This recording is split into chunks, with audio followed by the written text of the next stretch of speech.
After the slip knot, the next step is to cast on, or place stitches onto the knitting needle.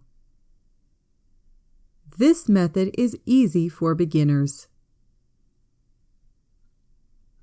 Place both knitting needles inside of the slip knot and pull to tighten gently. Scoop the yarn with your thumb.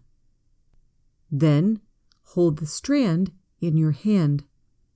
Place the needles underneath the yarn. Release, then gently tighten. Repeat. Scoop the yarn with your thumb. Place both needles underneath the yarn. Release, then tighten gently.